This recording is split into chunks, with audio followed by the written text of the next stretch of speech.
Hello guys, welcome back to my another video. तो SSC CHSL के अंदर एक जो है बोल सकते हो नई फंक्शनैलिटी ऐड हो चुकी है एंड एसएससी ने एक नई फंक्शनैलिटी अपने एसएससी एग्जाम्स के लिए डाली है। बेसिकली इन दिस फंक्शनैलिटी आप जो एग्जाम की डेट है, सिटी एंड शिफ्ट वो अपने आप को सिलेक्ट कर सकते हो। तो 22 से 26 तारीख तक ही आप मतलब इसको 22 से 26 अक्टूबर तक ही कर सॉरी 22 से 26 नवंबर तक ही आप अपनी जो एग्जाम की date, city and shift select कर सकते हो। तो उसको जल्दी से कर लीजिएगा। आज 23 तारीख है एंड आपके पास इसके बाद 2 दिन बच जाएंगे। तो बेसिकली आपको क्या करना है, सबसे पहले अपना कैंडिडेट लॉगिन करना है। कैंडिडेट लॉगिन करने के बाद आपको कुछ नहीं करना, आपको माई एप्लीकेशन पे जाना है। माई एप्लीकेशन पे जैसे ही जाओगे आपके पास आपके अलग अलग जो एप्लीकेशन फॉर्म्स है वो आपने फिल किए होंगे, उनकी डिटेल्स आपको शो करेंगे। तो यहाँ पे आपको एक टैब मिलेगा सीएचएसएल का, जो आपने फॉर्म फिल किया हुआ, उसमें आपके पास 3 ऑप्शन होंगे, एप्लीकेशन स्टेटस एंड ये जो सेकंड टैब है आपका सिलेक्ट सिटी एग्जाम डेट और शिफ्ट वाला, आपको इसके ऊपर क्लिक करना है। जैसे आप क्लिक करोगे आपके पास एक जनरल इंस्ट्रक्शन का एक फॉर्म सा मिलेगा, जिसके अंदर आपकी डिटेल्स है कि भाई मतलब आप अगर आपने एक बार जो सिटी है सिलेक्ट कर दी तो उसके बाद आप चेंज नहीं कर सकते हो and there are different information और ये सारी चीज़ें इसके अंदर होंगी। तो बेसिकली आपका क्या है कि अगर आपने एक बार सिलेक्ट कर लिया ना सिटी, तो आप उसको चेंज नहीं कर सकते हो। तो अपना ध्यान से जो भी आप इन्फॉर्मेशन सिलेक्ट कर रहे हो, जो भी आप अपडेट कर रहे हो, जो भी आप शिफ्ट कर रहे हो, जो भी आप सिटी कर रहे हो, तो उसको ध्यान से कर लीजिएगा। इसके बाद आपको यहाँ पे क्या करना है, जो ये आपका मतलब डेट ऑफ एग्जामिनेशन है, आपको डेट सिलेक्ट करनी है कि आप कौन सी डेट को एग्जामिनेशन देना चाहते हो। तो 12 से 30 तारीख तक जो आप एग्जामिनेशन दे सकते हो, ठीक है।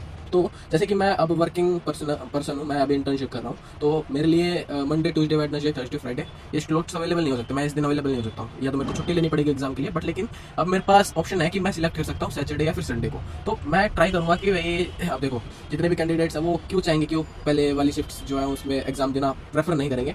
तो मैं भी सोच रहा हूँ कि मैं कोई सी मिड वाली शिफ्ट में एग्जाम दे के आऊँ। जैसे कि 22 तारीख की जो शिफ्ट है, मैं इसमें एग्जाम दे के आने की ट्राई कर रहा हूँ। उसके बाद यहाँ पे जैसे मैं गेट स्लॉट्स डिटेल्स पे क्लिक करूँगा तो मेरे पास डिटेल्स आ जाएंगी, जो जो मैंने सेंटर भरे थे, शिमला, देहरादून और दिल्ली।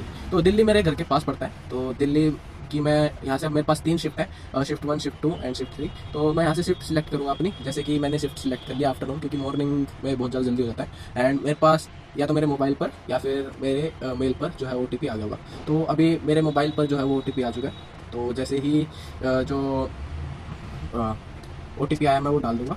तो मैं अपना OTP फिल कर देता हूँ एंड ये मेरा जो OTP वो मैंने फिल कर दिया है, ठीक है। और मैंने जो सबमिट कर दिया।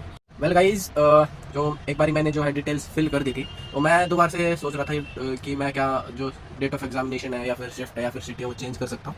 तो यू कैन सी दैट कि भाई जो मेरा स्लॉट सिलेक्शन है वो दिखा रहा है 22 तारीख न्यू दिल्ली एंड शिफ्ट 2। तो एक बारी सिलेक्ट करने के बाद आप दोबारा से चेंज नहीं कर सकते हो। तो इसको ध्यान से फिल कीजिएगा, जो भी आपकी एग्जामिनेशन की डेट है, सिटी एंड शिफ्ट जो है आपको ध्यान से फिल करना एंड कोशिश करना कि भाई मतलब अपने घर के पास वाली जो सिटी है वो आप सिलेक्ट करो एंड वही सिटी आपको शो करेगी जो आपने ड्यूरिंग द फॉर्म फिल के टाइम पे आपने जो सिलेक्ट की होगी सिटी। तो ठीक है, तो गाइज इसको ध्यान से फिल करना एंड मिलते हैं फिर नई वीडियो में किसी एग्जाम रिव्यू के साथ एंड वही एग्जाम रिलेटेड वीडियोज़ के लिए फॉलो कर सकते हो एंड